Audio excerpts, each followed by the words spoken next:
하나님 말씀 봅니다. 베드로후서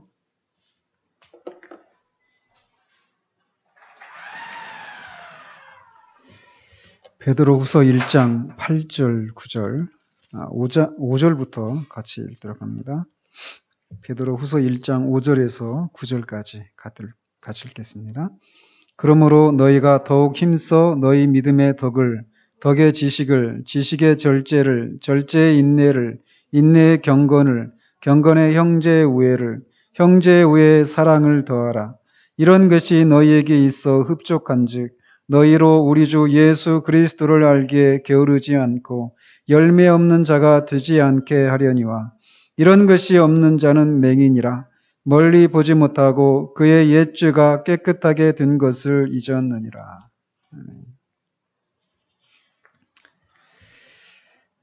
오늘이 이제 마지막으로 수다쟁이와의 그런 대화 속에서 은혜 받은 사람의 그런 증거들이 어떤 것으로 나타나는가에 대해서 살펴봅니다. 철로역정 제29과입니다. 이제 한번 보시면 지난주부터 이제 수다쟁이와 성실과 그런 대화를 통해서 수다쟁이의 그 실상이 드러나기 시작을 했습니다. 그 대화가 계속 이어집니다. 그럼 은혜의 작용이 마음에 있을 때 나타나는 또 다른 표지를 말씀해 주십시오. 그러자 수다쟁이가 말하죠. 아니 그만두겠습니다. 우리 둘의 의견이 서로 일치되지 않을 게 뻔하니까요. 만일 당신이 말하기를 원치 않으신다면 제가 말씀드려도 되겠습니까? 당신 좋을 대로 하시구려. 성실이 이제 길게 대답을 합니다. 마음속에 은혜의 작용이 나타나는 사람은 그 자신은 물론 옆에 있는 사람들에게까지 영향을 미치지요. 은혜를 친히 소유한 사람에게는 다음과 같은 효과가 나타납니다. 즉 은혜의 작용으로 인하여 자신의 죄를 절실히 깨닫게 되고 특히 본성의 타락함과 불신앙의 죄를 인식하게 되지요. 즉 은혜의 덕택으로 그가 만일 예수 그리스도를 믿어 하나님의 자비를 얻지 못하면 그는 정죄받게 되리라는 것을 깨닫게 해주는 것입니다. 자, 1번에 보시면 사실은 이제 제가 보면 문제가 그냥 다 하나로 그냥 다 통일될 수 있는 문제인데 좀 반복돼서 이렇게 문제를 만든 것 같은 그런 느낌이 들어요. 어쨌든 1번을 보시면 부르심에는 구원에 이르게 하는 유효한 부르심이 있습니다. 유효한 부르심이 있으려면 반드시 무엇이 있어야 합니까?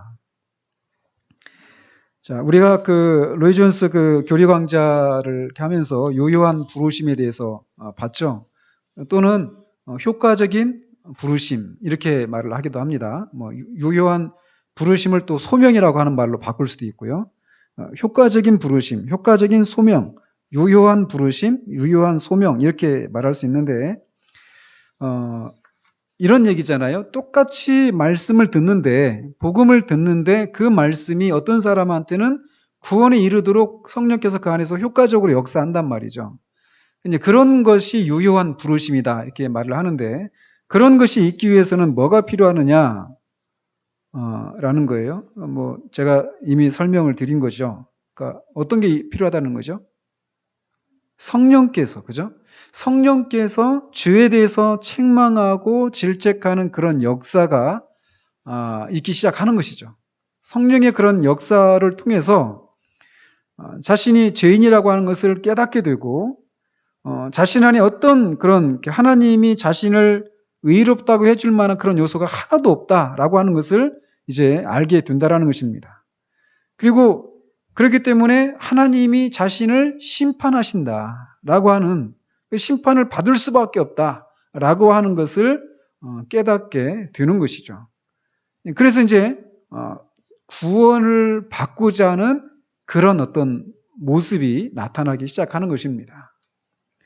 그러니까 거꾸로 우리가 보기에 분명히 어떤 사람이 구원받지 못한 것 같이 보이는데 우리가 100% 확신할 수는 없지만 그렇게 보이는데도 여전히 말씀을 듣고도 여전히 그렇게 죄에 대한 그런 각성이 없다라고 하는 얘기는 그러니까 그 사람이 어떤 그 의지를 발휘해서 할 수 있는 요소가 아니라 성령께서 그 안에서 아직 역사하심이 역사가 나타나지 않았기 때문이다라고 하는 것을 우리가 거꾸로 알 수 있는 것이죠. 우리가 할 수 있는 건 뭐냐면 정말 말씀을 들을 때 그 사람들에게 성령께서 역사해 주시기를 우리가 끊임없이 구하고 또 말씀을 전할 때도 그것을 기대하면서 말씀을 전해야 되는 것이겠죠. 그래서 우리가 매주마다 그것을 놓고 기도하는 거예요. 예배 때마다 그런 일이 있기를 위해서. 자, 지금 이제 그 구원받은 은혜의 작용이 마음에 나타날 때 나타나는 그런 표지를 먼저 이렇게 얘기하면서 자기가 죄인이란 것을 깨닫고 또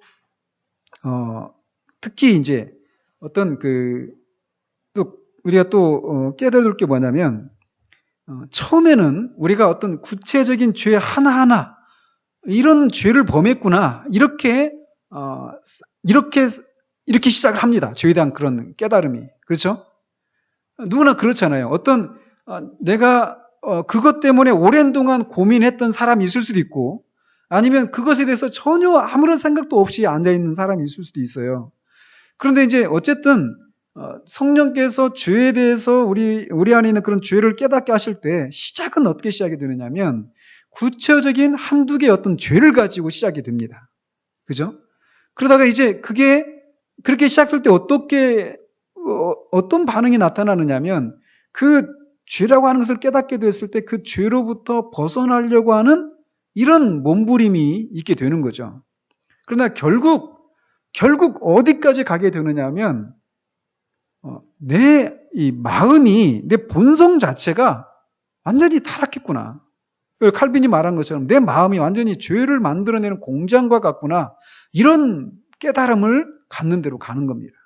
그러니까 내가 어떻게 스스로 할 수가 없구나. 이 죄 문제를 내가 어떻게 스스로 할 수가 없구나. 해결할 수가 없구나. 이런 것을 깨닫기 전까지는 우리는 절대 그리스도교로 안 갑니다. 그런데 시작은 그렇게 구체적인 어떤 죄를 시작하고 그 그리스도교로 가기 직전에 그 사람의 그 상태는 어떤 상태냐면 자신의 그 본성. 내가 이렇게 죄를 그냥 먹고 마시고 뭐 숨을 쉴 때마다 공기를 이산화탄소를 내가 이렇게 뱉어내는 것처럼 그렇게 할 수밖에 없구나.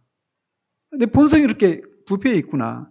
이 부패의 정도를 느끼는 것은 사람마다 차이가 있지만 그런 깨달음을 이제 갖게 되는 것이죠. 성령께서 그 안에서 역사하실 때. 자, 이제 그렇게 되고, 그래서 자기가 이렇게 정죄를 받게 된다라고 하는 것을 이제 깨닫게 되는 거예요. 이제 계속 보시면, 이런 깨달음과 인식은 그의 심령에서 역사함으로 죄에 대해서 슬퍼하고 부끄럽게 합니다. 이번에 이렇게 보시면, 성령의 죄에 대한 각성의 역사는 어떤 효과를 가져다 줍니까? 말하고 있는 것처럼 죄에 대해서 슬퍼하게 된다라는 것입니다. 그 죄에 대해서 슬퍼하고 죄에 대해서 수치를 느끼는 이제 그렇게 되는 것이죠. 그러면서 한번 보십시오. 이렇게 죄를 슬퍼한다. 이 얘기는 어떤 그 상태인 것 같습니까? 그러니까 어떤 사실에 죄에 대해서 슬퍼한다. 또는 우리 어떤 일상의 삶을 살아가면서도 어떤 것에 대해서 우리가 슬퍼한다라는 얘기는 슬퍼한다라고 하는 그 감정의 그 밑바닥에 있는 것은 무엇이냐면 내가 이 문제를 스스로 어떻게 할 수가 없구나라고 하는 자기 절망이라고 하는 요소도 거기에 같이 포함이 되어 있는 거라는 거죠. 이를테면 우리가 영적으로 너무 가난하다. 우리 영적인 그런 가난함을 인해서 슬퍼한다. 이 슬픔을 느끼기 전까지는 있잖아요.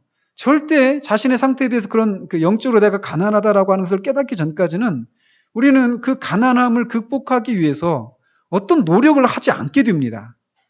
그죠?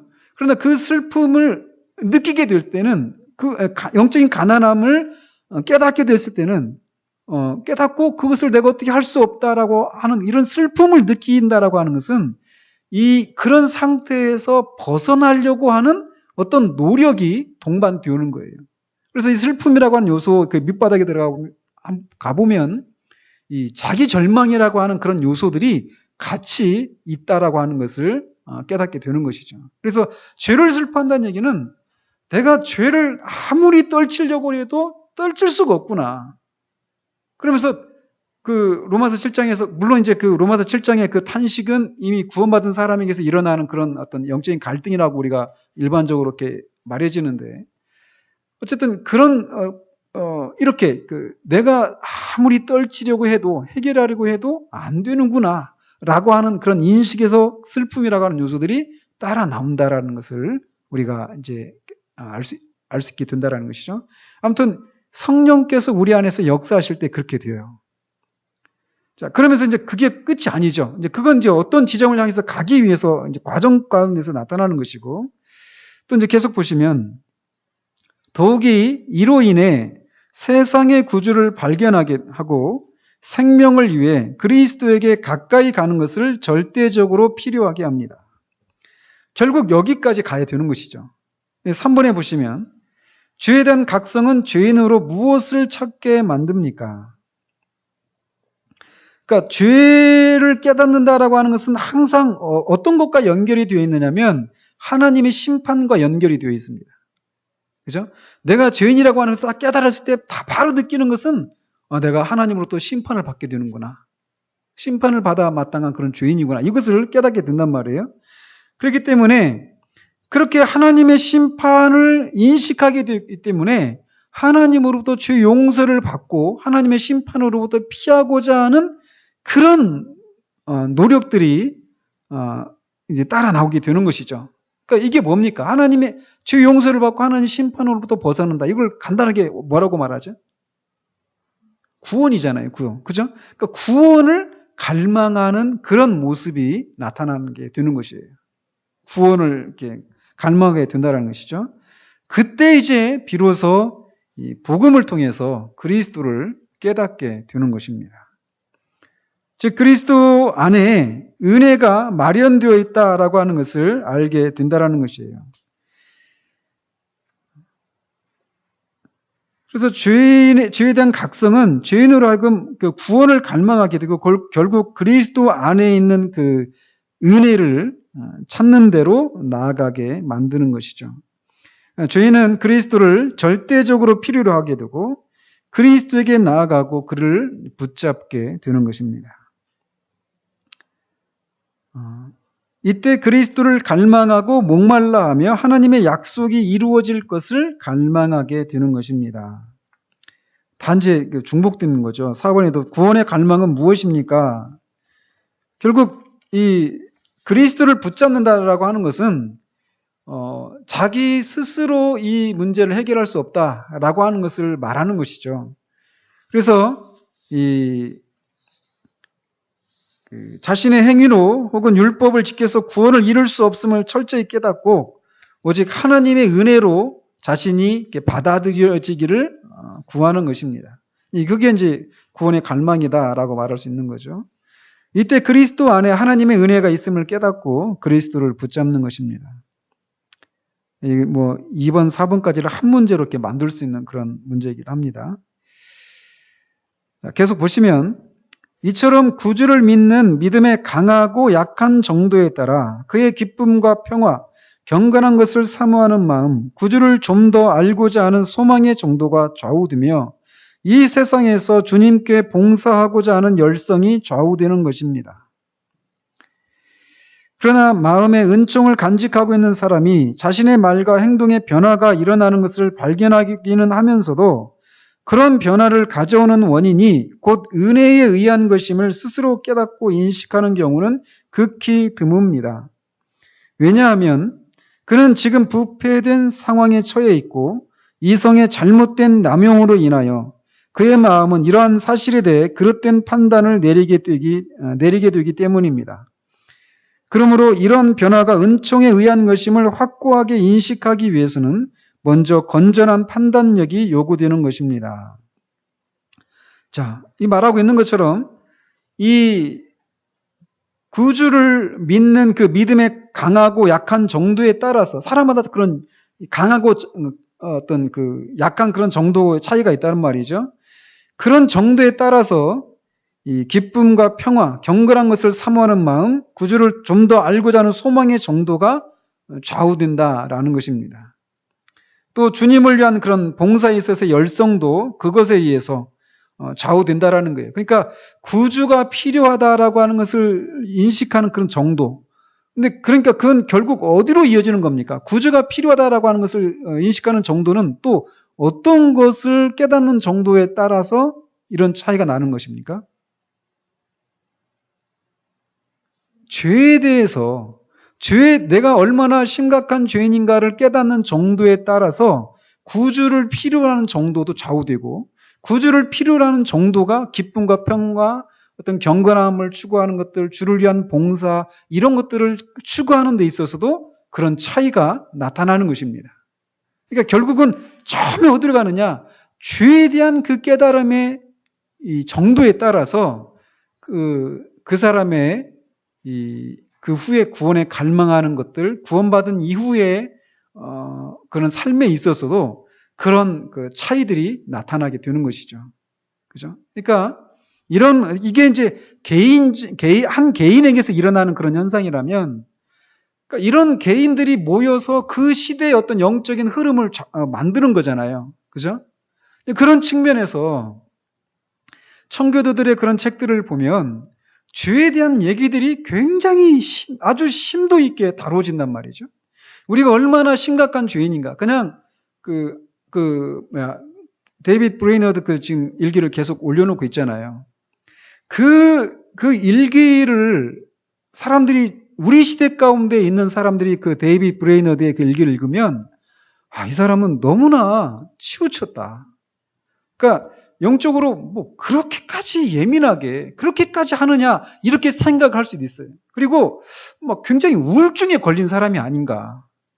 제가 언젠가 막 생각나는데, 옛날에도 제가 한번 다니던 그런 교회에서 이제 뭐 교회를 옮기고 가서 이제 새가족분 마치고 이제 새가족 그 환영회 한다고 해서 이제 소감을 이렇게 얘기했는데, 제가 뭐라고 얘기했거든요. 근데 한 자매가 저한테 오더니, 형제님의 그 고민을 이해하겠다고 얘기를 하더라고요. 그러면서 자기도 굉장히 이렇게 우울증에 많이 시달리고 있다고. 그러면서 제가 한 얘기를 그냥 우울증에 걸려가지고 제가 얘기하는 것처럼 이해를 했더라고요. 이제 감사하게 그 자매가 그런 하나님의 은혜로 이렇게 변해가지고 나중에 얘기가 통하는 그런 사람이 되었는데, 이 데이비드 브레이너드의 그런 일기를 읽으면 막 그런 생각을 할 수 있어요. 특히나 우리 시대 같은 경우에는. 그러니까 죄에 대한 얘기들을 그다지 많이 않거든요. 왜? 듣기 싫어하니까, 사람들이. 여러분들이 한번 잘 살펴보십시오. 이 시대에 유명한 그런 목사님들의 설교를 한번 보십시오. 죄에 대해서 얼마나 야트막한 정도로 죄에 대해서 다루고 있는지. 그리고 이 죄에 대해서 얼마나 피상적인 방식으로 다루고 있는지를 한번 보십시오. 심지어 제가 오늘 기사 어디서 본 기사를 뽑아놨는데 아주 유명한 목사님이에요. 유명하다라고 하는 게 이제 영어로 두 단어가 있어요. famous, notorious. 이 두 단어가 있습니다. 앞에 famous는 유명한, 우리가 알고 있는 긍정적인 측면의 유명한이고, 노토리어스는 악명 높은이에요. 악명 높은 것도 유명하죠. 그죠? 제가 볼 때는 후자에 해당되는 분인데 한번 설교를 한번 보십시오. 경악을 하실 것입니다. 근데 그런 분의 설교들이 우리 시대 가운데 먹히고 있다라는 거예요. 그만큼 그분이 유명하다는 얘기는. 권사님이 가져가 한번 보십시오. 다른 분들은 인터넷으로 보시면 되니까. 경악을 하실 거예요. 진짜 경악을 하실 것입니다. 근데 그런 분들이 기독교에 어떤 무슨 사건이 있으면 항상 그분의 이름이 언급이 돼요. 근데 그분이 그 기독교를 어떤 대표하는 어떤 이 유명 인사로 항상 어떤 기사에 등장한다라고 하는 사실이 너무너무 슬퍼요, 저는. 막 화가 나기도 하고. 제가 왜 그러는지 한번 보십시오. 막 경악을 하실 거예요, 진짜. 오늘 제가 그걸 읽고 진짜 마음에 너무너무 고통스럽습니다. 근데 어쨌든 우리 시대는 한 사람이 그 죄에 대한 깨달은 각성의 정도에 따라서 구주를 필요로 하는 정도와 그의 삶의 그 모든 그런 것들이 다 이렇게 좌우가 되는데 우리 시대에는 이런 측면에서 죄에 대해서 너무나 가볍게 다루고 있다는 것이에요. 온통 예수 믿고 팔자 고치는 얘기들이 대부분이죠. 아니면 어떤 민주 시민으로서 교양이 있는 그런 어떤 기독교인의 그런 교양 또는 이런 거예요. 어떤 그 존재가 변화되어지고 거룩해져 가고 주님을 닮아가는 이런 부분에 있어서의 그런 설교들이 거의 되어지지 않고 이런 설교들은 거의 사람들한테 잘 이렇게 먹히지 않는 그런 시대가 바로 우리 시대란 말이죠. 그러나 존 버년이 이 철로역정을 통해서 말하고 있는 것처럼 그 죄에 대한 각성의 정도가 구주를 믿는 그 믿음의 강하고 약함의 그것을 좌우하고 기쁨과 평화, 경건한 것을 사모하는 마음, 구주를 좀 더 알고자 하는 소망의 정도가 좌우된다라고 하는 것을 우리가 유념을 해야 될 것입니다. 그런데 이제 이런 변화가 그 사람에게 일어나는데 이 변화가 자신 안에서 일어나게 됐을 때 그리고 자신 안에서 이런 변화가 일어나고 있다는 것을 자기가 이렇게 발견하고 있으면서도 그런 것이 일어나는 것이 은혜 때문이다라고 하는 것을 자각하는 것은 또 많이 없다라는 거예요. 그러면서 내가 이런 사람이 되다니, 내 안에서 이런 일이 일어나다니, 이런 원인이 은혜로 그런 것이다라고 하는 것을 인식을 못하고 내가 다른 사람보다 어떤 열심을 내고 어떤 사모함이 더 있었고 어떤 그런 영적인 그런 어떤 감수성들이 더 있었기 때문에 이런 것이 있었다라고 생각하기 쉽다라는 거예요. 원인이 뭐냐? 그 사람의 마음이 지금 부패된 상황이 있기 때문에 그렇다라는 것이죠. 그리고 이성도 그런 부패한 영향을 받아서 자신 안에서 이런 변화들이 일어나는 것이 하나님의 은혜라고 하는 것을 인식하지 못하고 자신 안에 있는 무엇이라고 생각하는 경향들이 있다라고 얘기를 하고 있습니다. 그러나 우리가 알다시피 우리는 절대 우리 안에서 이런 일이 일어날 수가 없어요. 그렇기 때문에 저는 얘기가 좀 더 길어지는데 이런 거, 그러니까 그런 변화가 일어났다는 얘기는 누가 하셨다는 거예요? 성령님이 하신 거죠. 그러니까 결국 하나님께서 하신 것인데 그렇기 때문에 하나님 앞에 기도하는 거예요. 기도할 수 있는 거예요. 어떤 때 이런 것이 내 안에서 사라지고 내가 하나님과 동행하고 하나님이 나를 다스리시고 나와 함께 하신다라고 하는 이런 표지들이 잘 느껴지지 않고 드러나지 않는 그런 현실을 우리가 살아가는 경우들이 많잖아요. 그럴 때 우리가 하나님 앞에 이것을 가지고 또 기도할 수 있다는 것이죠. 이런 것이 내 안에 있었는데 그 일을 하신 분이 하나님이 아니십니까? 그러니까 모세가 이스라엘 백성들을 놓고 기도하잖아요. 출애굽을 했는데 그 금송아지를 만들어서 하나님이 다 진멸하겠다라고 하셨을 때 모세가 중보했던 것이 무엇입니까? 이 사람들을, 이 패역한 백성들을, 목이 곧은 이 백성들을 이스라엘 애굽에서 출애굽을 시키신 분이 하나님이 아니십니까? 그런데 이 사람들을 다 진멸하시면 애굽에 있는 사람들, 열국이 하나님이 능력이 없어서 이 사람들을 죽였다라고 하지 않겠습니까? 하나님의 하나님 되심을 인해서 이 사람들을 진멸하실 그 계획을 처리하시고 이들을 다시금 불쌍히 여겨주시기를 위해서 기도하잖아요. 그 기도가 우리 개인에게도 적용될 수 있다는 거예요. 이 사실들이. 이것은 전적으로 우리 안에서 시작된 게 우리가 시작한 일이 아니라는 것이죠. 하나님이 하신 일이라는 거예요.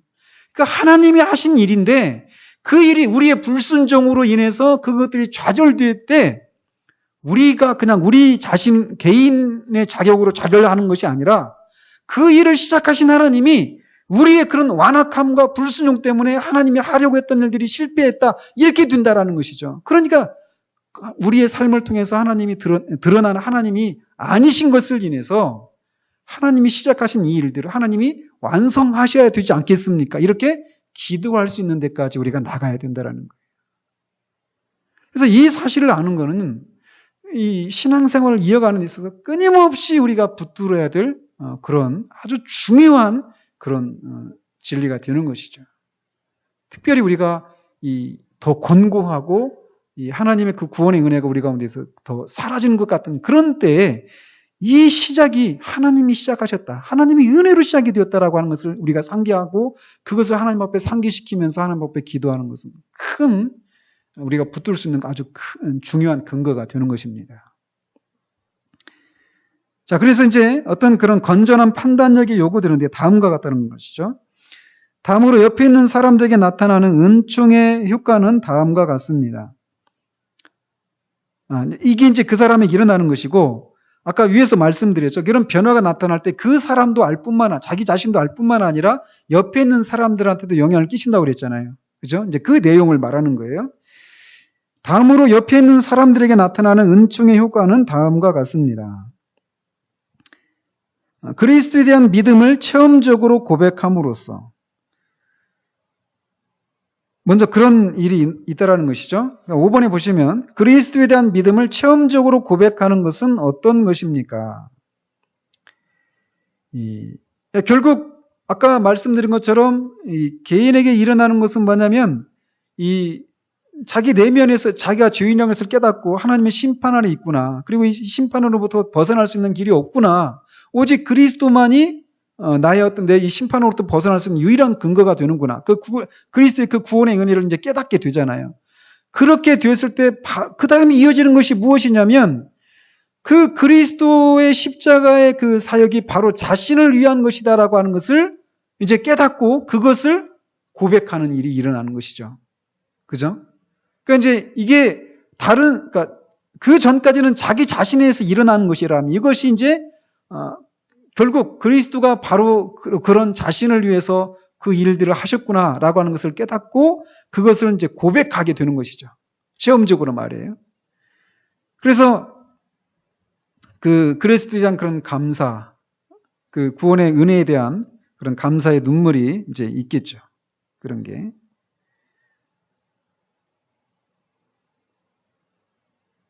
또 두 번째는 그런 고백에 이제 그리스도가 나의 유일한 구세주가 되십니다. 그분이 나의 그 구원에 필요한 모든 일을 하셨습니다. 내가 이것을 믿습니다.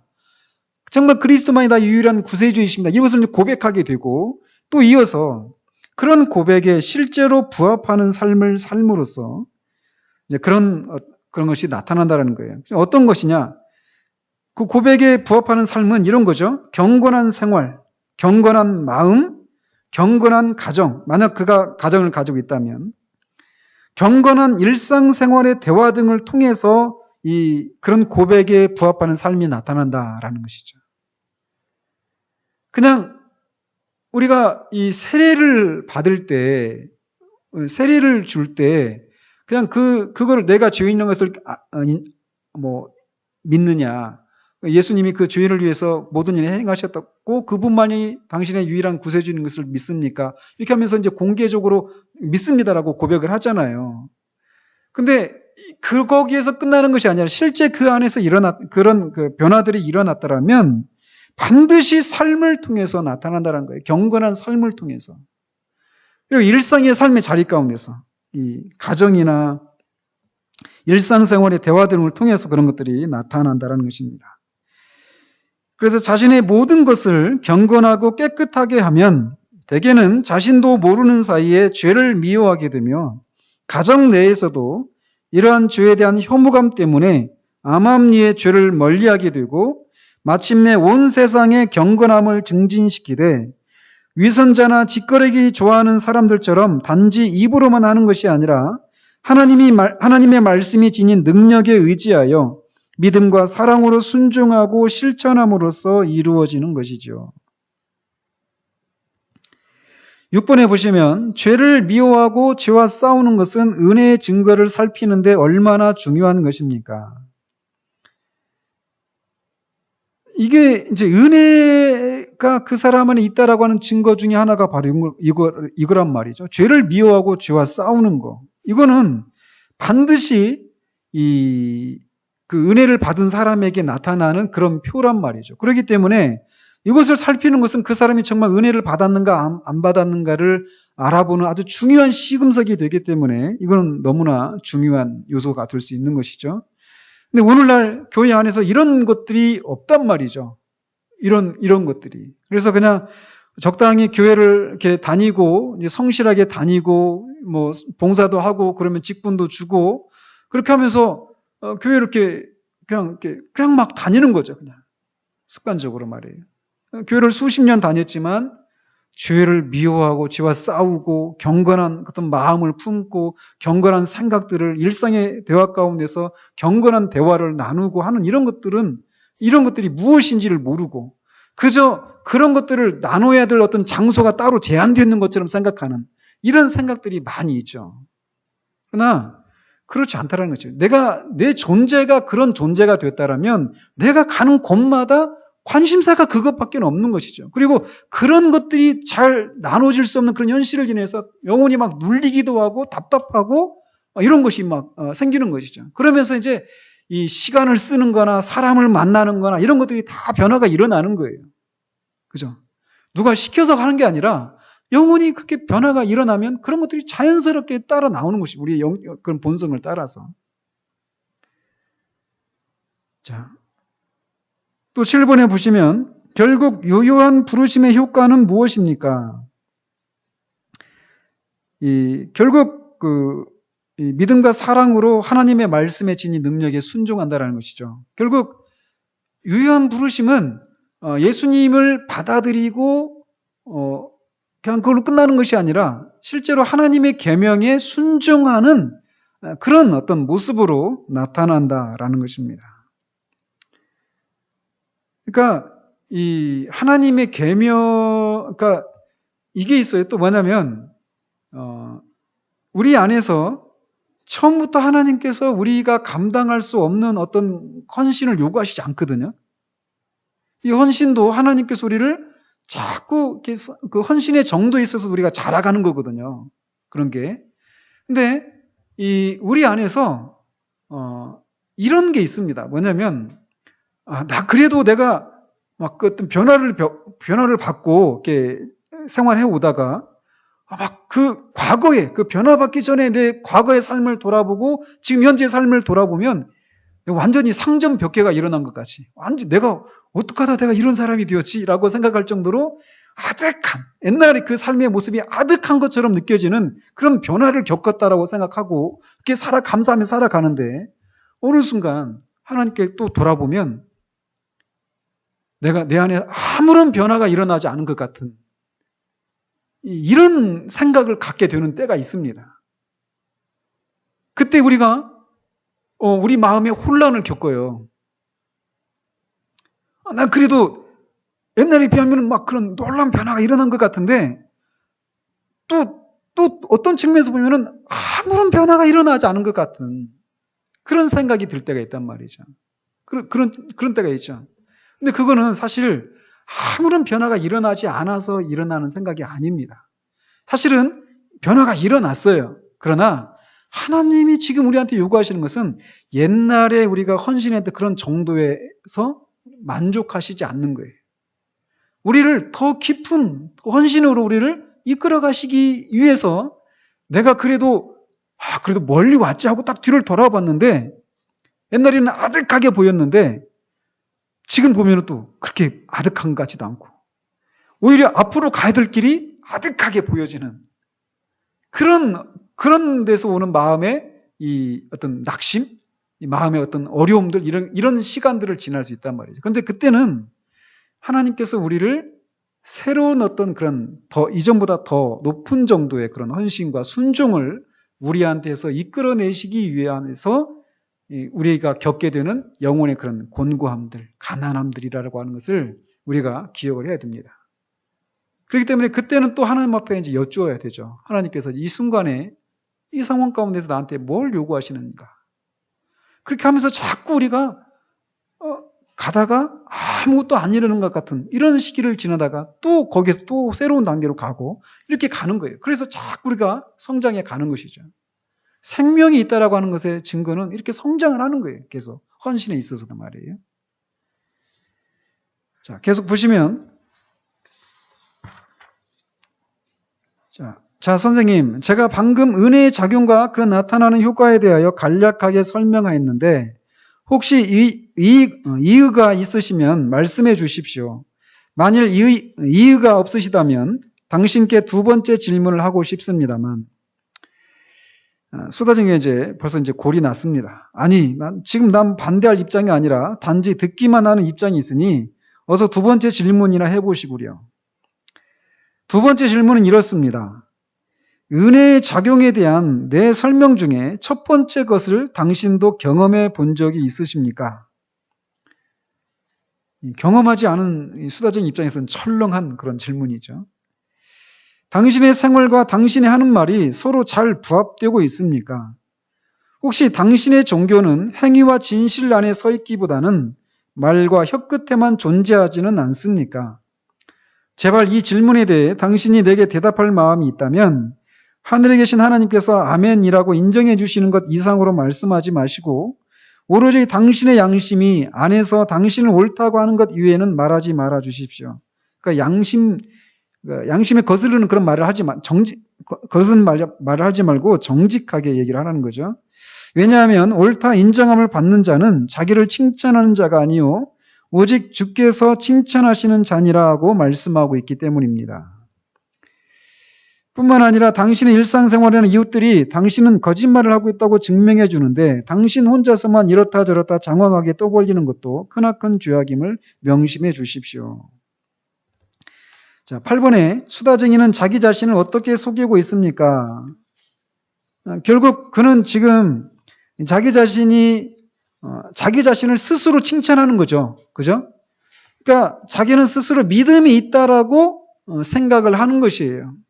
그러니까 지금 이 성실이 앞에서 제시했던 것처럼 죄에 대한 깨달음들, 그리고 그것이 하나님의 심판을 부르고 심판 안에 있다라고 하는 것들, 그리고 자기가 그 심판으로부터 자기 힘으로 벗어날 수 없다라는 것, 그리스도가 필요하다라고 하는 것, 그리스도가 자기의 그 구원에 필요한 모든 것을 해 놓으셨다라고 하는 것을 이제 믿음으로 받아들이는 것들, 이런 것들이 내 안에 있는가를 가지고 내가 정말 믿음 안에 있는가 아닌가를 이렇게 확인해야 되는데 그런 것을 가지고 질문을 해본 적이 없는 거죠. 자기 자신에 대해서. 그죠? 오늘날 이런 사람들이 거의 대부분이라고 저는 생각되어져요. 교회 안에서. 그러니까 거의 대부분이 있잖아요. 저도 그랬고 거의 대부분 내가 정말 구원받았는가 이 질문에 대해서 진지하게 고민하지 않고 그냥 교회 다닙니다. 교회 다닌 사람들이. 제가 볼 때는 굉장히 많은 수라고 저는 생각이 되어져요. 어쨌든 수다쟁이는 그런 질문을 하지 않았기 때문에 스스로 속고 있었던 것이죠. 자, 이제 이 말을 듣고 처음에 얼굴을 붉히던 수다쟁이는 곧 마음을 다시 강팍하게 고쳐먹고는 이렇게 대답했습니다. 성실씨, 당신은 지금 경험이니 양심이니 하나님이니 하는 말들을 장황하게 늘어놓으면서 당신이 한 말의 정당성을 하나님께 호소하고 있군요. 나는 이런 식으로 대화를 이끌어 나가리라고는 기대하지 않았고 당신이 말한 그따위 질문들에 대해서 지금 대답할 기분이 전혀 나지 않습니다. 당신이 교리문답을 하는 사람이 아닌 이상 내가 당신 질문에 꼭 대답해야 할 의무도 없고 설사 당신이 교리문답자인 양 의수된다 하더라도 당신이 내 심판관이 되는 것을 거부하는 바입니다. 당신이 어째서 그런 질문을 내게 하는지 그 이유를 좀 말해 주시겠어? 얼마나 기분 나쁜 말이에요. 그죠? 이런 경험이 있습니까? 대부분 싸움 나죠. 이런 얘기를 하게 됐을 때. 더더군다나 철석같이 자기가 구원을 받고 있다라고 믿고 있는 사람에게 이런 질문을 던졌을 때 관계가 깨어지는 것을 각오하고 우리가 그 질문을 던져야 되는 것이죠. 그죠? 9번에 보면 수다쟁이는 경책과 꾸짖음을 어떻게 피하고 있습니까? 그 성실이 제기하고 있는 그런 은혜 받은 사람들에게 나타난 그런 표지들을 가지고 자신을 점검하려 하지 않고 그런 질문들을 회피하는 방식을 취하고 있는 것이죠. 그러면서 이제 여기서 얘기하잖아요. 당신이 교리문답자도 아닌데 막 이렇게 얘기하잖아요. 교리문답자가 뭐냐면 이 당시에 이제 그 교회 상황을 우리가 알아야 되는데 이 교회 정회원으로 받아들일 때 그 사람이 진짜 신앙이 있는가 없는가를 그 사람의 신앙을 점검하는 거예요. 그래서 그 사람이 정말 신앙이 있구나라고 하는 것을 확인한 다음에 교회 회원으로 받아들였단 말이죠. 그러니까 오늘날 같이 교회 와가지고 나 이 교회 다니겠습니다. 그래서 일정의 소정의 과정을 거치면 우리 교회 교인으로 이제 인정합니다 하면서 이렇게 들어온 게 아니라 그 사람이 진짜 신앙이 있는지 없는지를 점검하게 했단 말이에요. 점검하게 했단 말이에요. 이런 교리 문답을 가지고 말이에요. 그런 일을 하는 사람이 교리 문답자입니다. 그 당시 배경이. 그런 배경 속에 얘기하는 거예요. 성실은 그래서 실상 뭐 교리 문답자는 아니죠. 근데 이제 왜 그런 교리 문답자인 양 이렇게 얘기하느냐, 이렇게 물어보느냐, 이렇게 물어보는 거예요. 그러니까 결국은 그 질문을 듣기 싫다라는 것이죠. 듣기 싫다라는 거예요. 그 성실의 대답, 거기만 보고 마치도록 합니다. 왜냐하면 내 눈에 당신이 말하기만을 앞세우는 것처럼 보이는 데다 당신이 일반 상식 이외에 얼마나 더 많이 하나님에 대해 알고 있는지를 모르기 때문이요.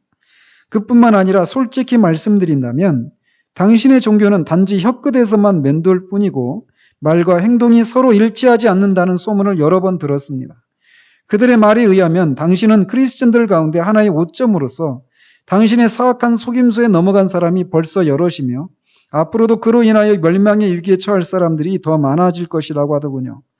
당신의 종교는 술집과 탐욕과 부정한 짓과 헛된 맹세와 거짓말과 잡담 등 온갖 좋지 않은 것들과 함께 결합되어 있습니다.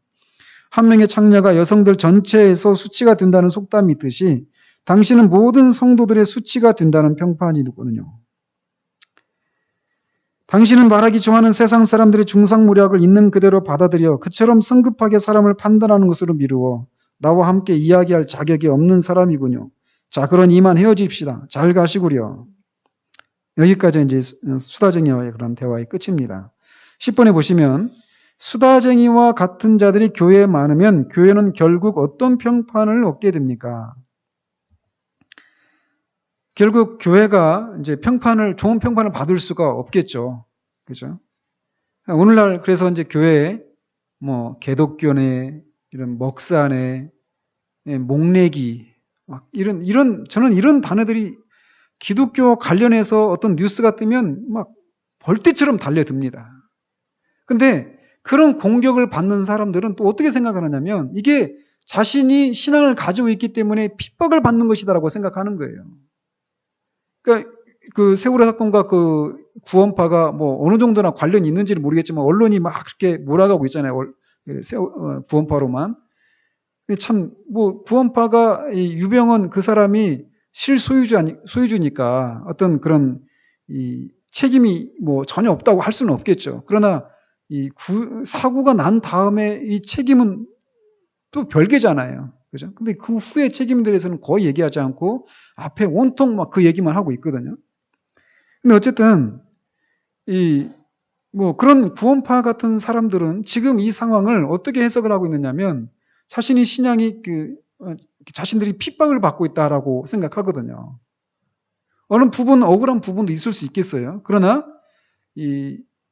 어떤 그 일반적인 어떤 그런 비판 어떤 것을 잘못된 것을 비판할 때 이런 것을 들으면서 그냥 어떤 핍박을 받는다라고 생각한단 말이죠. 오늘날도 교회에서 이 한국교회 안에서 문제를 일으키고 있는 유명한 그런 목사님들이나 그런 교회들 얘기 들을 때 그분들이 하는 얘기가 뭐냐면 이 죄거든요. 분명히 그 교회 헌금을 횡령하고 성추행을 하고 뭐 논문 표절을 하고 교회 재정을 막 함부로 쓰고 뭐 많은 그런 비행을 사상 법을 따지고도 죄란 말이죠. 그런 명백한 죄를 졌는데도 그것 때문에 자기가 이렇게 공격을 받고 있는데도 그것이 그들은 어떻게 표현하느냐면 시련이라고 하는 단어를 씁니다. 시련을 받고 있다는 거예요. 하나님께서 이 시련을 통해서 자기를 진주 같은 사람으로 빚기 위해서 이런 시련을 허락하셨다는 거예요. 정신없는 소리를 하는 것이죠. 시련이라고 하는 단어를 그들이 오염시키고 있는 거예요. 이 시대 가운데 우리가 사용되는 단어 중에 오염되지 않은 단어가 하나도 없습니다. 다 오염이 되어 있어요. 근데 어쨌든 그들은 명백하게 그런 죄를 짓고 있는, 죄를 지어서 그렇게 조롱을 받고 비난을 하는데도 그것이 다 자신을 연단하기 위한 어떤 시련으로 그 비판의 목소리를 이렇게 하는 것을 핍박을 받고 있는 것처럼 생각한다라는 것이죠. 이런 것 때문에 교회가 더 조롱거리가 되어 있는 그런 현실이라는 것이에요. 오늘날 꼭 가서 한번 보십시오. 진짜 기가 막힙니다. 어떻게 그런 사람이 목사라고 할 수 있는지, 이걸 어떻게 설교라고 하는 그 시간에 어떻게 이런 육두문자를 진짜 한번 보십시오. 제가 진짜 너무너무 기가 막혀요. 근데 그런 분들이 먹힌다라는 거예요. 소위. 먹히고 있다라는 거예요. 이게 우리의 현실이라는 것이죠. 이 시대의 현실이에요. 우리는 이런 시대의 그런 흐름들을 보면서 나는 아니구나 안심하고 저 사람들은 아니니까 하면서 그냥 그들을 비난하는 데서 그쳐서는 안 되고, 그런 사람들 때문에 교회가 불명예를 뒤집어 쓰고 결국 교회에 걸려있는 하나님의 영광이 훼손되고 있는 이 현실을 인해서 우리는 애통해하고 이런 현실을 하나님 앞에 탄원하면서, 하나님이 우리들의 이 시대의 이런 교회라고 불려지지만 사실은 교회가 아닌, 이 수다쟁이도 그리스도인이라고 불렸단 말이죠. 그러나 사실은 그리스도인이 아니란 말이에요. 교회 5점에 해당되는 사람들인데, 이런 사람들 때문에 교회가 이런 현실을 인해서 하나님의 영광이 훼손되고 있는 현실을 하나님께서 개입해 주시기 것을 위해서 우리가 기도하는 데까지 나가야 되는 거예요. 그래서 날마다 부흥을 위해서 기도하는 거잖아요.